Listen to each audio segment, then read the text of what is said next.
Good day, everyone, and welcome to another segment on the bench. Today I'm going to tie you up a fly I've never seen before, but it's in the book of Jim McLennan's Fly Fishing Western Trout Streams. It's a J&H streamer. Stands for the Jekyll and Hyde. It was created by Bob Scammell. And apparently how he was fishing this fly was, they liked it, you could drift this fly into a tight spot on a bank or a river. You fish it like a dry fly, and when you get it to that point, you could pull it under the water and fish it like a streamer.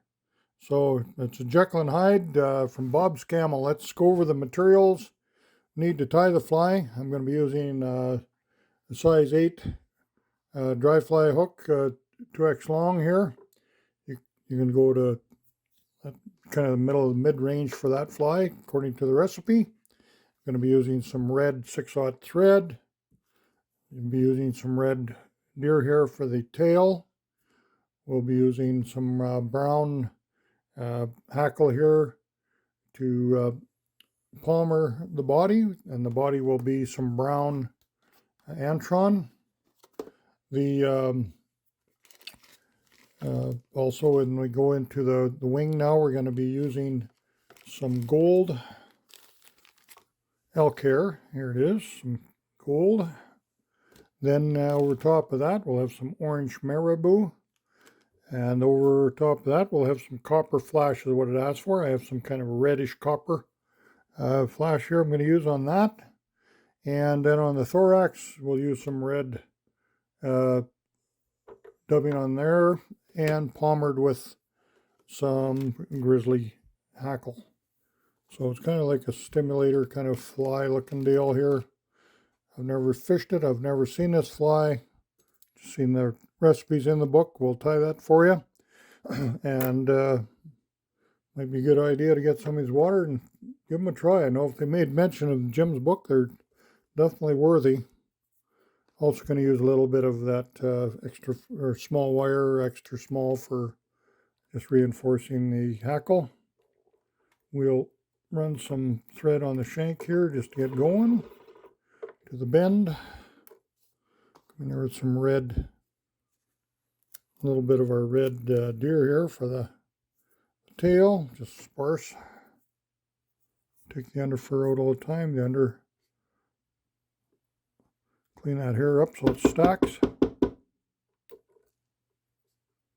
in my stacker.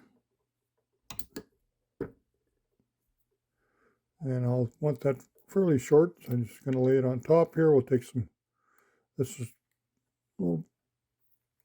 will flare quite a bit. It's deer hair. So I'm just taking some really light, loose wraps, just kind of capture the thread on, or the deer on the shank here now. Then I'll come down with some tight wraps as I go to the back. Tie it down.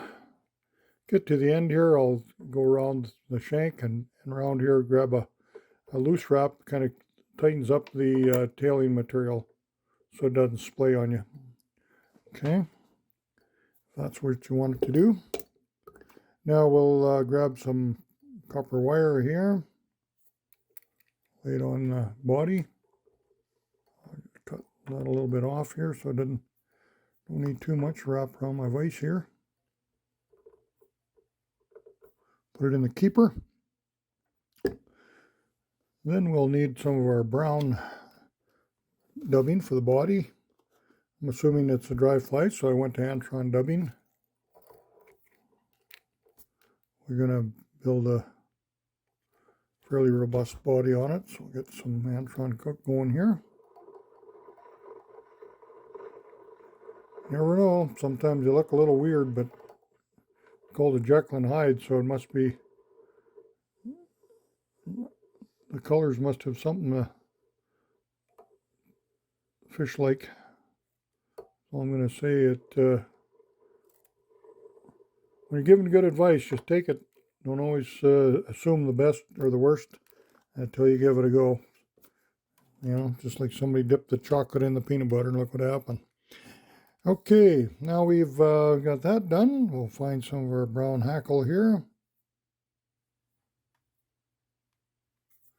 And I'll tie that on here in the front. Half hitch on. I'm just going to bring this back with my rotary vise. And then reverse wrap with my wire. That'll make that nice and durable.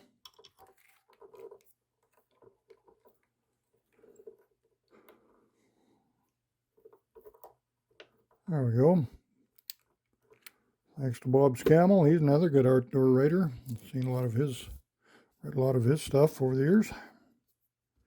Okay, well, let's look for my gold elk hair. That's exactly what we have. Pinch of that. Clean out the under fur. Otherwise, if you don't take that out, it won't stack. Get it in your hair stacker.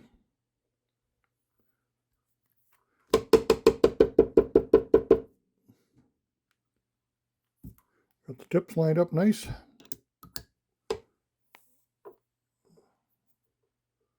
Lay it back to nearly the tail. Get some good tight wraps on that. Cut that off at an angle.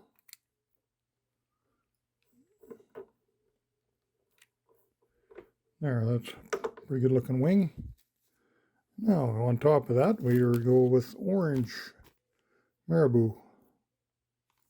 I'll just find me some smaller marabou. Here we go.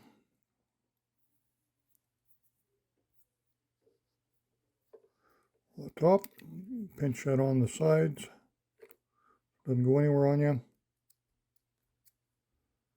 I'm just going to tie that a little bit longer than the bottom wing. All right.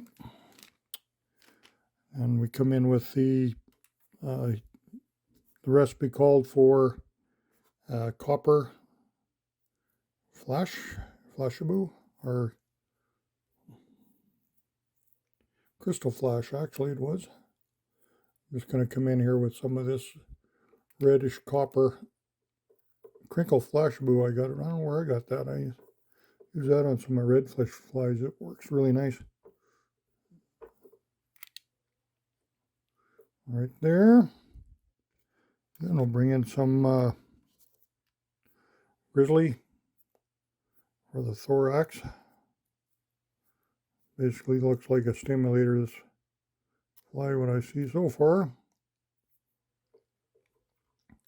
Stimulator's been a good fly, so sometimes guys get some premonition about some colors, and my golly, the fish agree, so never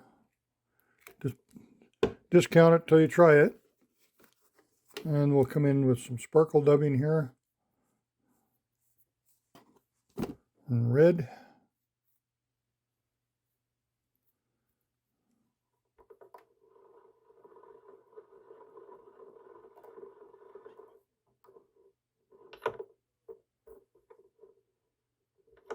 Don't want my flash getting caught up in here, so I'll just wrap that like so. There. Got enough of my sparkle dub. Don't crowd the eye. And we just palmer the thorax with the grizzly. 3 turns generally what I do with those. Pull it all back and get some good turns in the front. Our whip finish tool. Finish that off. Make sure we don't have nothing pinched down. And I'll put a little dab of head cement or bone dry or whatever on that now. I could see that fishing as a streamer though. You get it wet, pull it back up current. So you're basically getting a drift downstream into some tight areas. I could see some really tough lies. This could get in there, drifting that in, and then jerk it down maybe beside a log jam or something like that. And a lot of them big trout are lines. So Jekyll and Hyde, coming to you from Bob Scammell and out of the book from Jim McLennan, the Fly Fishing Western Trout Streams. So thanks again for watching. We'll catch you again real soon.